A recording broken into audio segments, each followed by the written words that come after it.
Maria's hands were freezing as she pulled her thin jacket tighter around her body.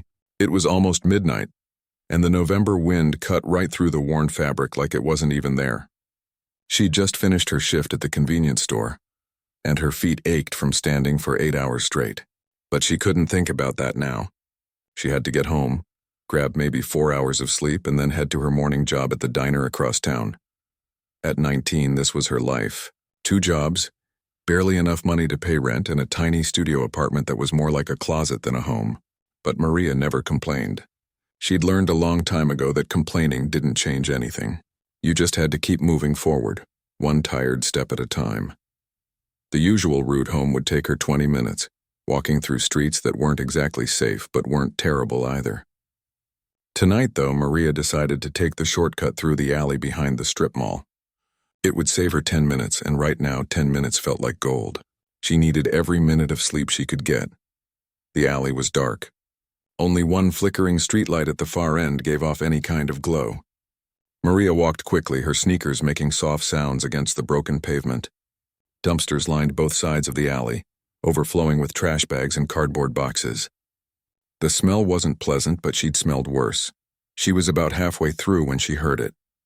A sound so faint she almost missed it. Maria stopped walking and held her breath, listening. There it was again. A soft crying sound, like a kitten maybe, coming from somewhere nearby. Maria looked around, trying to figure out where the sound was coming from. Her eyes landed on the large green dumpster to her right. The crying was coming from inside it. She stepped closer, her heart starting to beat faster. What kind of animal would be in there? Maybe someone had thrown away a box of kittens. People did terrible things like that sometimes. She grabbed the edge of the dumpster and pulled herself up, standing on her toes to see inside. The smell hit her first, making her want to gag.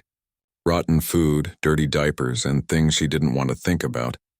But then she saw it and her entire world stopped. There, pushed between 2 black trash bags, was a baby.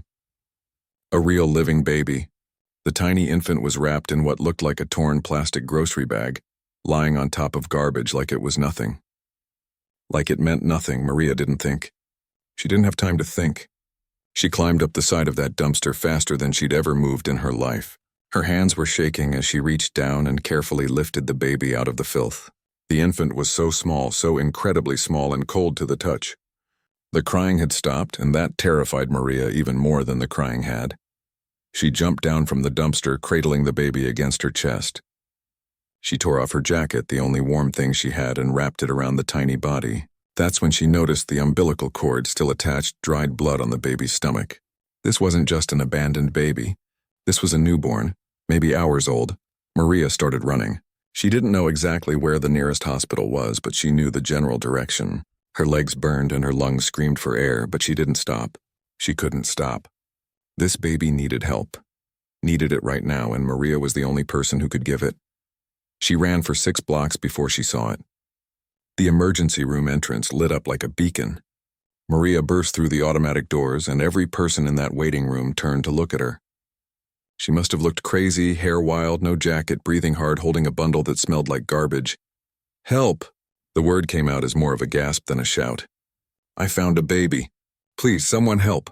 2 nurses rushed over immediately, and within seconds Maria was being pulled into a trauma bay. They took the baby from her arms, and suddenly her hands felt empty, useless. More staff appeared, surrounding the infant, checking vital signs, hooking up monitors.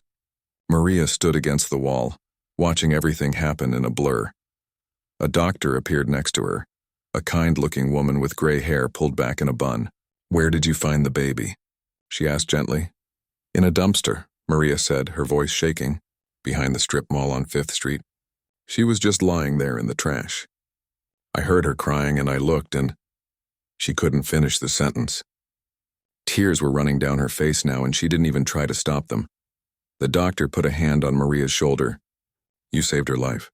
If you hadn't found her when you did—" She didn't finish either, but Maria understood. The night was cold. Too cold for a baby with no clothes, no protection, nothing. They kept Maria in the emergency room for over an hour, asking questions, taking her statement, making sure she wasn't injured or in shock. Through it all, Maria kept looking over at the baby, now wrapped in warm blankets hooked up to an IV, being cared for by a team of nurses who spoke in soft voices, A woman in a gray pantsuit appeared, introducing herself as a social worker named Jennifer. She had kind eyes but a tired face, like someone who'd seen too much sadness in her job. She sat down next to Maria with a clipboard full of papers. "You did an incredible thing tonight," Jennifer said. "Can you tell me exactly what happened from the beginning?" Maria told her everything. The shortcut, the sound climbing into the dumpster, finding the baby among the trash. Jennifer wrote it all down, nodding occasionally, her expression never changing. "What's going to happen to her?" Maria asked when she finished her story. Jennifer sighed. "Once she's medically stable, she'll go into the foster care system. We'll try to find her a good placement, a family who can care for her." Maria nodded slowly, but something tight was forming in her chest. She knew about the foster care system. She'd grown up in it herself, bouncing from one home to another until she aged out at 18 with nothing but a garbage bag full of clothes and a head full of bad memories. The thought of this tiny baby, this innocent child who'd already been thrown away once, going into that same system made her stomach hurt. "Can I stay until I know she's okay?" Maria asked. Jennifer looked surprised. "It might be a while. A few hours at least." "I don't have anywhere else to be," Maria said, which was true. Her apartment was empty. No one was waiting for her. No one ever waited for her. So Maria sat in that plastic chair in the emergency room, watching through the window as nurses cared for the baby she'd found. She didn't know it yet, but her life had just changed forever. In that dumpster, covered in trash and fighting for life, wasn't just a baby. It was her future. It was her purpose. It was the reason she'd taken that shortcut through the alley on that particular night. Some people might call it luck. Others might call it chance. But as Maria sat there watching the tiny chest rise and fall with each breath, she knew it was something else entirely. It was destiny, and destiny was just getting started. Maria couldn't sleep. It had been 3 days since that night in the alley, and every time she closed her eyes, she saw that baby lying in the trash. She'd gone back to work, tried to focus on her regular life, but nothing felt regular anymore. Everything felt different, like the world had shifted just slightly off its axis. During her breaks at the diner, she'd call the hospital. The nurses were patient with her at first, giving her updates. The baby was doing better. Her temperature was normal now. She was eating well. They'd named her Baby Jane Doe until permanent arrangements could be made. Each time Maria hung up the phone, she felt a pull in her chest, like someone was tugging at her heart with an invisible string. On the 4th day, Maria called again during her afternoon break. This time, a different nurse answered. Someone who didn't know her story. "I'm sorry, who are you exactly?" the nurse asked, her voice professional but cautious. "I'm the one who found her," Maria said. "I just want to know if she's okay." There was a pause on the other end of the line. "She's being released to child services tomorrow. They've found a temporary foster placement for her." Maria felt something crack inside her chest. Tomorrow. The baby would be gone tomorrow, placed with strangers, beginning a journey through a system that Maria knew all too well. She thanked the nurse and ended the call, but her hand wouldn't stop shaking. That night, Maria lay on her mattress on the floor of her studio apartment, staring at the water-stained ceiling. She was being ridiculous, she told herself. She was 19, barely able to take care of herself.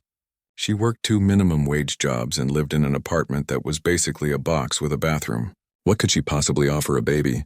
But then she thought about the foster homes she'd lived in. Some were okay. Most were just people collecting a check, doing the bare minimum.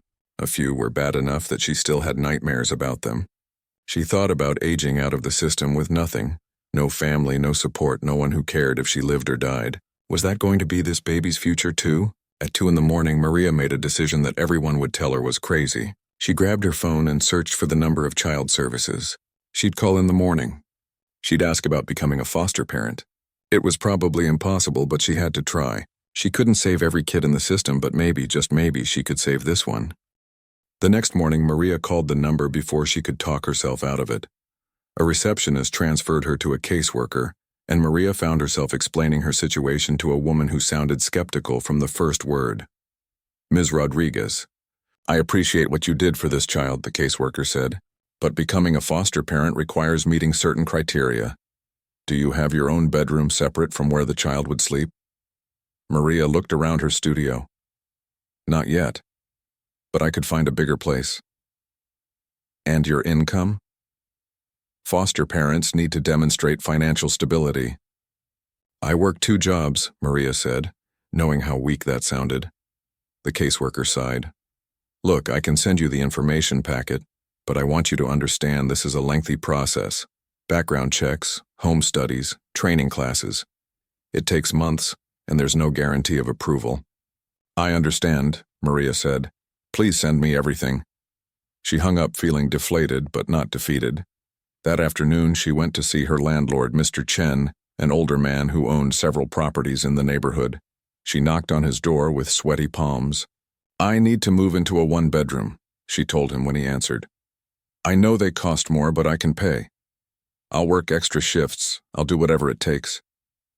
Mr. Chen studied her with eyes that had seen a lot of young people make promises they couldn't keep. Why do you need a bigger place? You got a boyfriend moving in? No, Maria said. I'm trying to foster a baby. The one from the news. The one I found. Something changed in Mr. Chen's expression. He'd seen the news reports. Everyone had. That was you? The girl who found that baby? Maria nodded. Mr. Chen was quiet for a long moment. I have a 1-bedroom opening up next month. Unit 2C. It's not fancy, but it's clean. I'll give it to you for $50 more than what you're paying now instead of the usual $150 more. But you keep it clean, and you don't fall behind on rent. Maria felt tears prick her eyes. Thank you so much. The information packet arrived 2 days later. It was thick, intimidating, full of forms and requirements that seemed designed to discourage anyone from even trying. But Maria read every page. She started filling out applications. She signed up for the required parenting classes that met twice a week in the evenings. She requested her background check. Her co-workers at both jobs thought she'd lost her mind. You're 19, her manager at the convenience store said. You should be out having fun, not trying to raise a baby. Maybe I don't want that kind of fun, Maria replied. The weeks turned into a month, then 2. Maria attended every parenting class, taking notes like her life depended on it. She learned about infant care, child development, trauma-informed parenting. She learned about the system she'd grown up in from the other side, understanding for the first time how overwhelmed and understaffed it was. She moved into the 1-bedroom apartment, buying a used crib from a thrift store and painting it white with her own hands. She bought baby clothes from garage sales, bottles and blankets from discount stores. Her apartment slowly transformed from a place where a teenager crashed between shifts into something that looked like a home. Jennifer, the social worker from the hospital, was assigned as her caseworker. She came for the home visit, walking through Maria's small apartment with a clipboard, checking boxes, taking notes. Maria's heart pounded the entire time. I have to be honest with you, Jennifer said as she sat on Maria's second-hand couch. This is highly unusual. Most foster parents are older, established couples or families. You're barely an adult yourself. I know, Maria said, but I grew up in foster care. I know what it's like. I know what these kids need because I needed it too and never got it. Jennifer set down her clipboard. Tell me about that. Tell me about your experience. So Maria told her. She told her about being moved from home to home, never feeling like she belonged anywhere. About foster parents who forgot her birthday, who didn't show up to school events, who counted down the days until the monthly check arrived. About the loneliness of growing up feeling like no one really wanted you. I can't promise I'll be perfect, Maria said. I'm sure I'll make mistakes, but I can promise that baby will never feel unwanted. She'll never wonder if someone cares about her. Because I do. I cared about her from the moment I pulled her out of that dumpster. Jennifer was quiet for a long time. Finally, she said, I'm going to recommend you for approval. But I need you to understand something. This baby, they haven't found the mother. There's no case moving toward adoption yet. You'd be a foster parent, which means the situation could change. The mother could come forward. Relatives could appear. You might not get to keep her. I understand, Maria said, even though the thought made her chest ache. And one more thing, Jennifer added. I'm going out on a limb for you because I see something in you that reminds me why I got into this work in the first place. Don't make me regret it. 2 weeks later, Maria got the call. She was approved for temporary foster placement. The baby, who everyone still called Baby Jane Doe, would be placed in her care the following Monday. Maria stood in her apartment that weekend, looking at the crib she'd painted, the tiny clothes folded in the drawer, the bottles lined up and sterilized in the kitchen. She was terrified. She had no idea what she was doing. She was just a kid herself, really, trying to raise another kid. But she also knew this was right. From that first moment in the alley, hearing those tiny cries coming from the trash, this had been meant to happen. On Monday morning, Jennifer arrived at her apartment with a car seat. Inside it was the baby Maria had been dreaming about for 3 months. She looked so different from that night in the emergency room. She was bigger now, healthier, her cheeks fuller. But it was definitely her. "She's all yours," Jennifer said, lifting the car seat and bringing it inside. For now, anyway. Maria took the baby out of the car seat, holding her for the first time since that night. The infant looked up at her with dark eyes that seemed to see right into her soul. "Hi there," Maria whispered. "I'm Maria, and I'm going to take care of you, I promise." She decided right then what she would call her. Not Baby Jane Doe, not some temporary name that meant nothing, Hope. She would call her Hope, because that's what this baby represented. Hope for a better life. Hope for a real family. Hope that destiny had better plans than a dumpster in an alley. Maria looked up at Jennifer. "Her name is Hope." Jennifer smiled. "Hope it is." After Jennifer left, giving her final instructions and emergency numbers, Maria sat in her apartment with Hope in her arms. The baby fell asleep against her chest, making tiny snuffling sounds. Maria felt the weight of her, the warmth, the trust. She had no idea how hard it was about to get. No idea about the sleepless nights ahead, the constant worry, the impossible choices she'd have to make. But right now, in this moment, none of that mattered. She'd found Hope in the trash. And somehow, Hope had found her right back. The first night with Hope, Maria didn't sleep at all. Every sound the baby made sent her jumping out of bed to check on her. Was she breathing okay? Was she too hot? Too cold? Was that normal baby breathing or something wrong? By morning, Maria was exhausted and terrified, wondering if she'd made the biggest mistake of her life. But then Hope looked up at her with those dark eyes, and Maria knew she'd do it all over again. The reality of caring for an infant while working 2 jobs hit Maria like a truck. She'd thought she was prepared. She'd taken the classes, read the books, bought all the supplies she could afford, but nothing prepared her for the actual experience of being responsible for another human life 24 hours a day. Childcare was expensive, more expensive than Maria had imagined. She found a woman in her building, Mrs. Kim, who watched babies in her apartment during the day. It wasn't ideal, but it was what Maria could afford, and Mrs. Kim seemed kind enough. Every morning at 5, Maria would bundle Hope up and carry her down 2 flights of stairs to Mrs. Kim's place, then rush to catch the bus to her morning shift at the diner.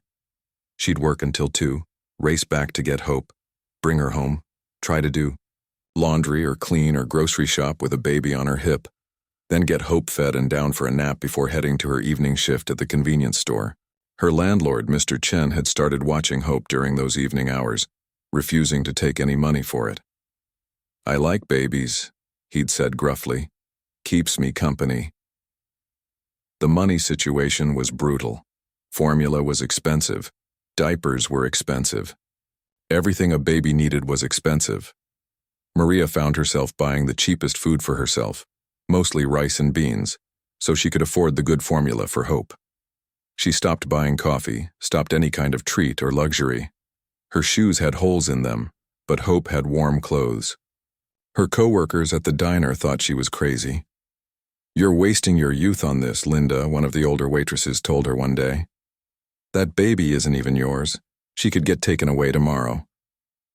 "She's mine right now," Maria said simply. That's enough. But late at night, after Hope was finally asleep and Maria lay on her mattress staring at the ceiling, she wondered if Linda was right. Was she crazy? She was 20 years old now, no social life, no savings, working herself to exhaustion for a baby that legally wasn't hers. Most people her age were in college or partying or figuring out their lives. Maria was changing diapers and making bottles and surviving on 3 hours of sleep. The breaking point came on a Tuesday night in March. Hope was 6 months old and had been fussy all day. By evening, she had a fever.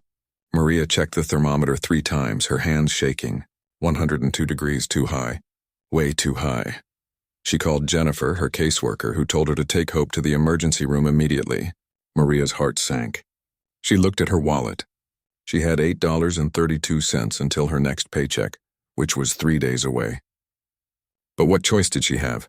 She wrapped Hope in a blanket, called Mr. Chen to ask if he could drive them, and found herself back in the same emergency room where this whole journey had started 6 months earlier. The waiting room was crowded, full of sick people coughing and crying children and that specific smell of disinfectant and human misery. Maria gave the receptionist her information, explaining that Hope was her foster child and she had Medicaid. The woman nodded, unimpressed, and told her to take a seat. It would be a while. Maria sat down with Hope, who was crying now, her tiny face red and hot. Maria rocked her gently, whispering soft words, trying not to cry herself. She was so tired, so incredibly tired, and scared. What if something was really wrong? What if Hope was seriously sick? What if Maria had missed some important symptom because she was too exhausted to notice? "Excuse me, dear?" Maria looked up. An elderly woman had sat down next to her, a kind face with soft wrinkles and gray hair pulled back in a neat bun. She wore a nice coat and had warm eyes that reminded Maria of the grandmother she'd never had.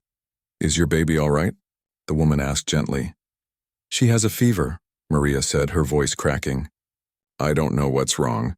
The woman leaned closer to look at Hope. "May I?" she asked, gesturing to the baby. Maria nodded, too tired to be suspicious. The woman gently felt Hope's forehead, looked at her throat, felt her neck. "I'm a retired nurse," the woman explained. 40 years in pediatrics. If I had to guess, I'd say your little one is teething. See here?" She carefully opened Hope's mouth, showing Maria the swollen gums. "That can cause quite a fever. But it's good you brought her in to be sure." Maria felt relief flood through her. "Teething, just teething." "Thank you," she whispered. The woman smiled. "What's your name, dear?" "Maria, and this is Hope." "I'm Dorothy," the woman said. "Dorothy Palmer. And I heard you talking to the nurse at the desk. You're her foster mother?" Maria nodded, and suddenly she found herself telling this stranger everything.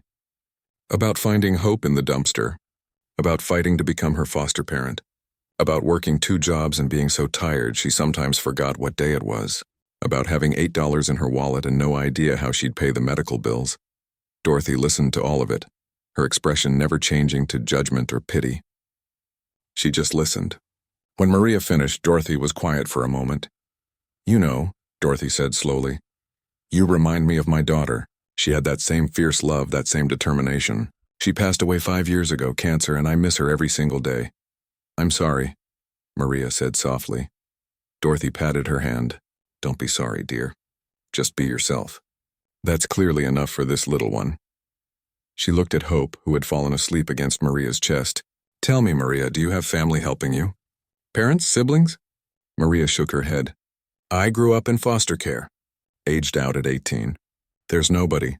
Something shifted in Dorothy's expression. "Well," she said firmly, "that's unacceptable. Everyone needs somebody." She pulled out a card from her purse and wrote something on the back. "This is my phone number. I want you to call me tomorrow. I live just a few blocks from the hospital, and I have far too much time on my hands since I retired. Maybe I can help." Maria took the card, not really believing this was happening. People didn't just offer to help. Not in her experience.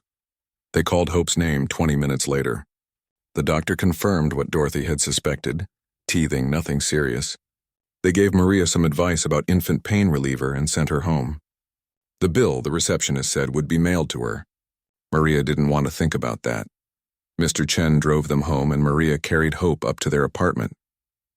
She gave the baby some medicine, rocked her until she fell asleep, and finally collapsed onto her own mattress at 2 in the morning. The next day, during her break at the diner, Maria called the number on Dorothy's card. She half expected it to be disconnected or for Dorothy to have forgotten about her, but Dorothy answered on the second ring. "Maria, I was hoping you'd call. How's little Hope doing?" They talked for 15 minutes. Before Maria hung up, Dorothy had invited herself over for dinner that weekend. I'll bring the food, she insisted. You just provide the company. Dorothy started showing up regularly after that. She'd come by on Saturday afternoons with groceries. Not charity exactly, but extras from her shopping that would just go to waste. She'd hold Hope while Maria took a shower or did laundry or just sat down for 10 minutes. She'd tell stories about her years as a nurse, about her daughter, about her life. You know, Dorothy said one afternoon while watching Hope play with her toes, I was a family law attorney before I went into nursing. Did it for 20 years before I switched careers. Maria looked up from folding laundry. Really? Really, Dorothy confirmed. And I know you're thinking about adopting this little one eventually, aren't you? Maria's throat got tight. I think about it all the time. But I don't know if they'd let me. I'm nobody. I have nothing to offer. Dorothy fixed her with a firm look. You have everything that matters. Love, dedication, commitment. The legal stuff, well, that's where someone like me could help. If you wanted help, that is. I can't afford a lawyer, Maria said quietly. Who said anything about money? Dorothy replied. I'm retired, dear. I don't need money, but I do need purpose. And helping you give this baby a real home? That sounds like a pretty good purpose to me. Maria felt tears start to fall. She couldn't help it. For so long she'd been doing this alone, fighting every battle by herself. And now here was this woman, this stranger who'd become like family, offering to help fight the biggest battle of all. Why are you doing this? Maria asked. You don't even know me, Dorothy smiled. I know enough. I know you pulled a baby out of a dumpster and didn't think twice. I know you're working yourself to the bone to give her a good life. I know you love her like she's your own. That's all I need to know. Over the next few months, Dorothy became a fixture in their lives. She babysat when Mrs. Kim was unavailable. She showed up with medicine when Hope got sick. She helped Maria navigate the confusing world of foster care paperwork and court dates. She became the grandmother Maria and Hope had never had. Life was still hard. Maria was still exhausted all the time, still barely scraping by financially. But she wasn't alone anymore, and that made all the difference. One night after putting Hope to bed, Maria sat at her tiny kitchen table with Dorothy, drinking tea. You know what's funny? Maria said. Before I found Hope, I didn't really have a purpose. I was just surviving day to day, not really living. And now, even though everything is harder, I feel like I'm actually alive for the first time. Dorothy reached across the table and squeezed her hand. That's what love does, dear. It makes everything harder and everything better all at the same time. Maria looked through the doorway at Hope sleeping in her crib, her little chest rising and falling peacefully. 6 months ago, that baby had been in a dumpster, thrown away like garbage. Now she was safe, warm, loved. But Maria also knew their story wasn't over. She was still just a foster parent. Hope wasn't legally hers. And every day, in the back of her mind, Maria worried about the phone call that could change everything. The call that said a relative had been found, or that Hope was being moved to a different placement, or that the biological mother had come forward. Maria pushed those thoughts away. She had Hope now in this moment, and she'd fight with everything she had to keep her. Dorothy would help her. Mr. Chen would help her. Even Mrs. Kim had said she'd testify to what a good mother Maria was if it came to that. But as Maria finally climbed into bed that night, she couldn't shake the feeling that the hardest part was still ahead of them. They'd gotten through the struggle of daily survival. Now they'd have to face whatever destiny had planned next, and Maria had a feeling destiny wasn't done with them yet. The phone call came on a Thursday morning, just as Maria was getting ready for her shift at the diner. Hope was 9 months old, pulling herself up on furniture and babbling sounds that almost sounded like words. Maria had just buckled her into the car seat to take her to Mrs. Kim's when her phone rang. It was Jennifer, her caseworker. The tone in Jennifer's voice made Maria's stomach drop before she even heard the words. Maria, we need to talk. Can you come to my office today? I have to work, Maria said, her heart starting to race. What's this about? Jennifer was quiet for a moment. A young woman has come forward claiming to be Hope's biological mother. She wants her daughter back. The world tilted sideways. Maria grabbed the doorframe to steady herself. What? Who? When? Her name is Rachel Moreno. She's 17 now, was 16 when Hope was born. She came into our office yesterday with her parents. Maria, I need you to understand something. If the DNA test confirms she's the biological mother, this changes everything. Maria couldn't breathe. She looked at Hope, who was playing with her toes in the car seat, completely unaware that her entire world might be about to change again. But she threw her away. She left her in a dumpster to die. I know, Jennifer said gently, but legally, biological parents have rights. Even if those rights were violated, they can potentially be restored. Can you come in tomorrow morning? We need to discuss this face-to-face. Maria called in sick to work for the first time ever. She couldn't imagine standing in that diner, smiling at customers, pouring coffee, pretending everything was fine when her whole world was falling apart. Instead, she sat on her apartment floor with Hope, holding her close, tears running down her face. Dorothy came over as soon as Maria called her. She took one look at Maria's face and wrapped her in a hug. Tell me everything, Dorothy said, so Maria did. About Rachel, about the DNA test, about the possibility of losing Hope. She's mine, Maria whispered. I know legally she's not, but she's mine. I've been here for every midnight feeding, every diaper change, every smile and laugh and tear. Where was this Rachel for 9 months? Dorothy held her hand. I know, sweetheart. I know this isn't fair, but we have to let the legal process play out. I'll be with you every step of the way. The DNA test was scheduled for the following week. Rachel came to the Child Services office with her parents, a well-dressed couple who looked uncomfortable and angry. Maria saw them in the waiting room before her appointment with Jennifer. Rachel was young, so young she still looked like a child herself. She had Hope's eyes, Maria noticed, with a sick feeling in her stomach. The test results came back positive. Rachel Moreno was Hope's biological mother. The court proceedings started immediately. Rachel's parents had hired a lawyer, an expensive one in a suit that probably cost more than Maria made in 3 months. They argued that Rachel had been young and scared, that she'd made a terrible mistake in a moment of panic, but that she was older now, more stable, ready to be a mother. Maria sat in the courtroom with Dorothy beside her, feeling small and powerless. She'd scraped together what little money she had, but it wasn't enough for a lawyer like Rachel's. Dorothy was helping her for free, but Dorothy had been retired for years. She wasn't up on the latest family law changes. They were outmatched. Ms. Rodriguez, Rachel's lawyer said during one hearing, is it true that you're only 20 years old and working 2 minimum wage jobs? Yes, Maria said quietly. And you live in a 1-bedroom apartment in a building that's been cited for code violations? The violations were fixed, Maria said, feeling her cheeks burn. But you can't provide the kind of stability and resources that Ms. Moreno's family can provide. Her parents have offered to help her raise the child. They have a 4-bedroom house, financial security, a complete support system. Maria felt something break inside her, because it was true. She couldn't compete with a 4-bedroom house. She couldn't compete with money and resources and everything a family like the Morenos could provide. All she had was love, and apparently that wasn't enough. The judge ordered a mediation session before making any final decisions. It was scheduled for the following Tuesday. Maria, Rachel, and their respective lawyers would meet to see if they could come to some kind of agreement. Maria didn't sleep for 3 days before that meeting. She held Hope constantly, memorizing everything about her. The way she laughed when Maria tickled her feet. The way she grabbed Maria's nose with her chubby hands. The way she fell asleep on Maria's chest, her tiny hand clutching Maria's shirt. What if this is our last week together? Maria whispered to Dorothy the night before the mediation. Then we make it count, Dorothy said firmly. But don't give up yet. We're not done fighting. The mediation room was small and uncomfortable. Maria sat on one side of the table with Dorothy. Rachel sat on the other side with her parents and their lawyer.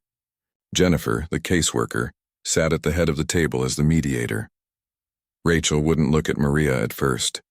She kept her eyes down, her hands twisted together in her lap. She looked scared, Maria realized.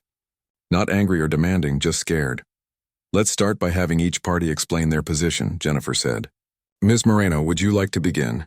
Rachel's lawyer started to speak, but Rachel put up her hand to stop him.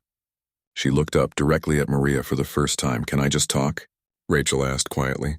Without the lawyer stuff? Her parents looked uncomfortable, but her lawyer nodded. Rachel took a deep breath. I was 15 when I got pregnant, she said, her voice shaking. 15. I was stupid and scared and I didn't know what to do. My boyfriend, the father, he left when I told him. My parents, they were so disappointed in me. They wanted me to have an abortion, but I couldn't. I don't know why, I just couldn't. Maria listened, her heart pounding. I hid the pregnancy for months, Rachel continued. I wore big clothes, I avoided everyone. When I went into labor, I was alone in my room in the middle of the night. I didn't call anyone. I didn't go to the hospital. I was too scared. I gave birth by myself, and it was the most terrifying thing I've ever experienced. Tears were running down Rachel's face now. And when it was over, when I had this baby in my arms, I looked at her and I just felt overwhelmed. I wasn't ready. I couldn't do it. I was still a kid myself. So She stopped, covering her face with her hands. I put her in a bag, Rachel whispered, and I took her to that dumpster and I left her there. I told myself someone would find her. I told myself she'd be better off without me. And then I went home and I tried to pretend it never happened. The room was completely silent except for Rachel's crying. But I couldn't forget, Rachel said.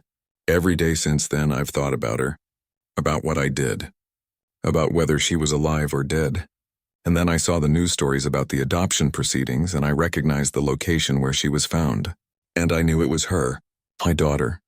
Rachel looked directly at Maria. I came to this meeting ready to fight for her, ready to take her back and try to fix my mistake. But then I asked to see the case file and Jennifer showed me pictures. Maria's breath caught. I saw pictures of her nursery, Rachel continued. With the hand-painted crib and the decorations you made yourself. I saw the photo albums you've been keeping, documenting every single day of her life. I saw medical records showing every checkup, every vaccination, every time you rushed her to the doctor because you were worried. I saw daycare reports from Mrs. Kim talking about how you call 3 times a day to check on her. Rachel was crying so hard now she could barely speak. And I realized something. I'm her biological mother. I gave birth to her. But you're her mom. You're the one who saved her. You're the one who's been there every single day. You're the one who loves her. Maria felt tears streaming down her own face. I threw her away, Rachel said, her voice breaking. But you picked her up. You gave her everything I couldn't. And I don't have the right to take that away from her. Rachel's mother put her arm around her daughter's shaking shoulders. Her father had tears in his eyes too. Their fancy lawyer looked uncomfortable, clearly not used to mediation sessions like this. What are you saying, Rachel? Jennifer asked gently. Rachel wiped her eyes. I'm saying I want Maria to adopt her. I want her to be Hope's legal mother. Because that's what she is. That's what she's always been. Maria couldn't breathe. She looked at Dorothy, who squeezed her hand tight. But, Rachel continued, looking at Maria with pleading eyes, I'm asking if I can still be part of her life. Not as her mom. You're her mom.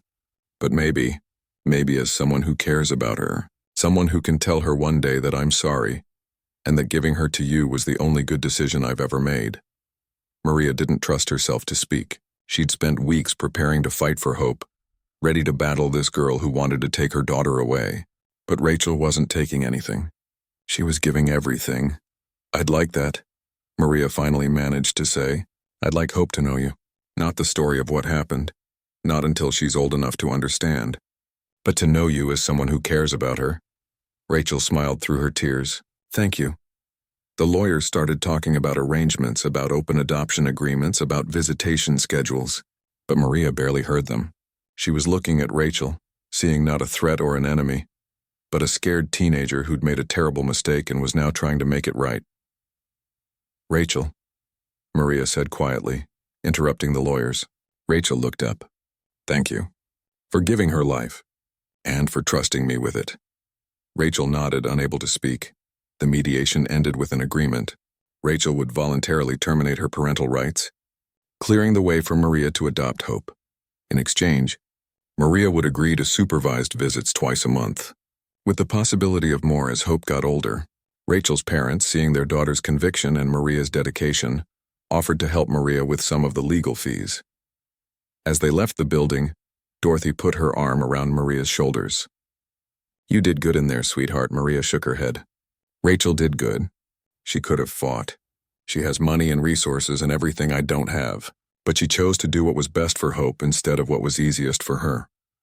That, Dorothy said, is what real love looks like. Putting someone else first. That night, Maria held Hope close, rocking her in the dark apartment. Your story is complicated, little one, she whispered. But it's also beautiful. You have a birth mother who loved you enough to give you life, and you have me, who loves you enough to give you everything else. Hope grabbed Maria's finger in her tiny fist like she understood, like she was holding on tight and never letting go.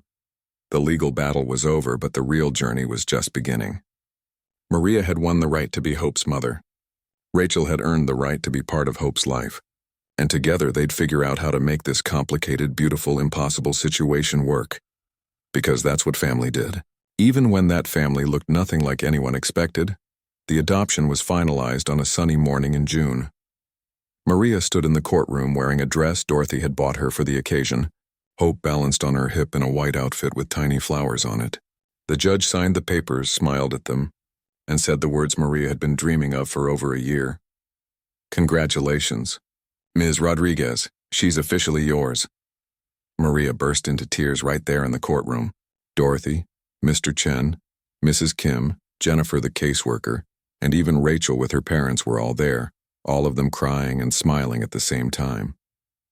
Hope, almost a year old now, clapped her hands like she understood this was a celebration even if she didn't know what they were celebrating.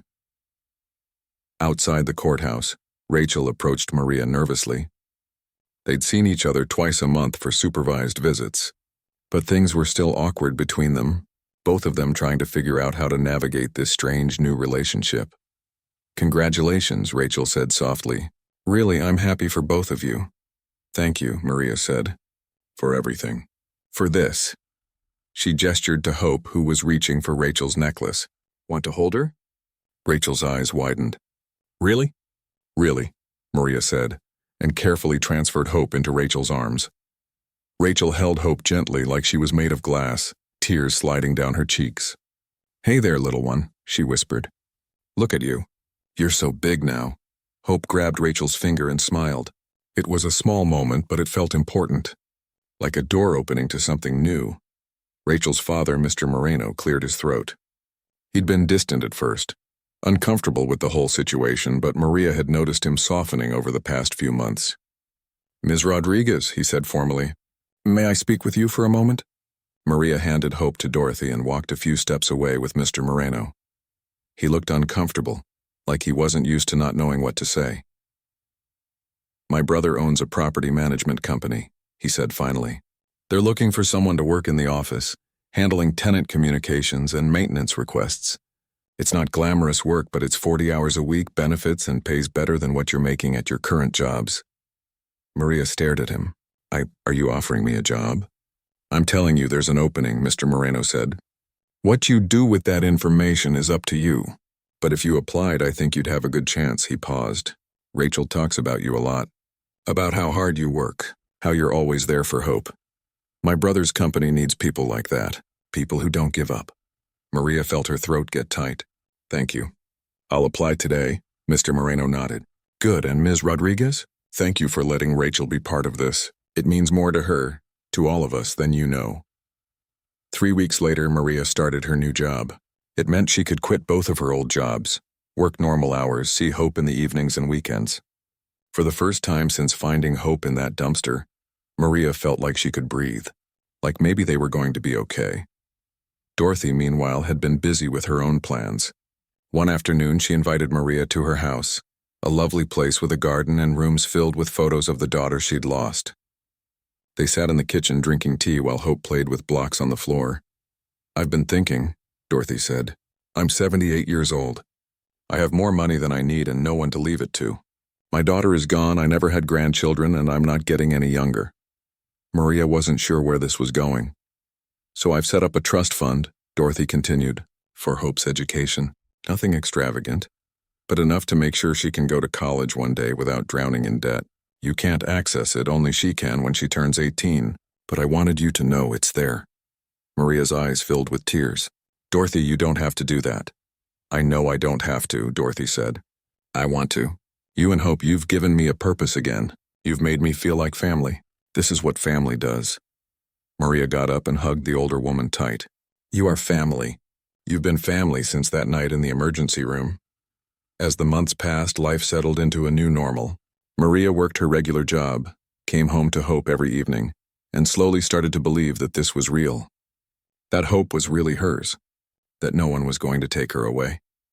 Rachel visited twice a month, always supervised at first, but eventually, Maria felt comfortable enough to let Rachel come to the apartment alone.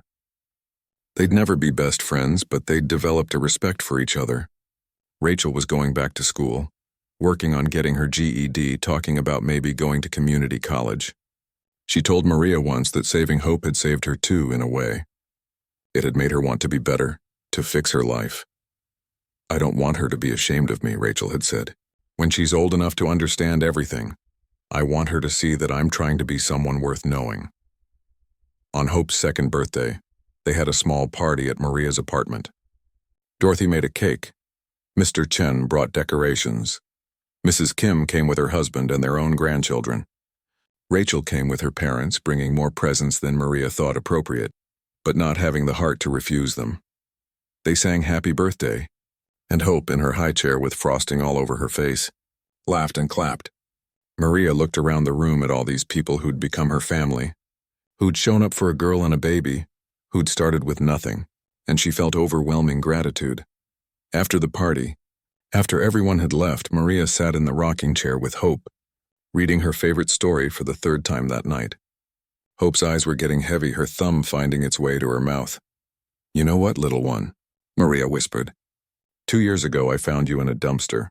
You were thrown away like garbage, left to die, and I was alone working terrible jobs with no family and no future." Hope's eyes closed, her breathing getting slow and steady. "But look at us now," Maria continued softly. "You have a mom who'd do anything for you. You have Dorothy, who's basically your grandma. You have Mr. Chen and Mrs. Kim who love you. You have Rachel, who cared enough to give you a better life than she could provide. You have a home and food and people who will fight for you." Maria kissed Hope's forehead. "And me? I have purpose. I have love. I have you. You saved me just as much as I saved you." She carried Hope to her crib, the nice one Dorothy had bought to replace the old painted one. She tucked her in with the blanket Rachel had given her, surrounded by the stuffed animals Mr. Chen kept bringing by. Maria stood there for a long time, watching her daughter sleep. Their story could have ended so differently if Maria had taken a different route home that night. If she'd ignored the crying. If she'd left Hope in that dumpster thinking it wasn't her problem, but she hadn't. And because of that one choice, both of their lives had changed forever.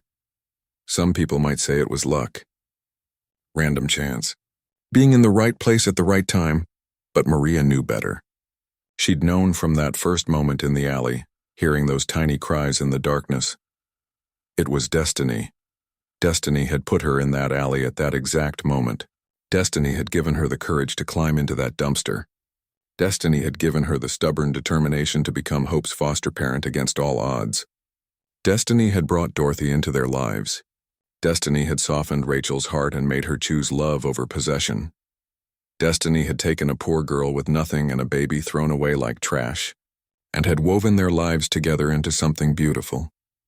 Something that looked nothing like what Maria had imagined her life would be, but was better than anything she could have dreamed. Maria walked to the window, looking out at the city lights. Somewhere out there, other girls were struggling. Other babies were being abandoned. Other people were facing impossible choices. She couldn't save everyone. She couldn't fix all the broken parts of the world, but she'd saved one baby, and that baby had saved her right back. Maria touched the necklace she wore, a simple silver chain with a tiny heart pendant. Dorothy had given it to her when the adoption was finalized. "For the girl with the biggest heart I've ever known," Dorothy had said. Maria didn't feel like she had a big heart. She'd just done what needed to be done. She'd shown up. She'd kept showing up day after day, even when it was hard. Especially when it was hard. Maybe that's all any of us can do, she thought.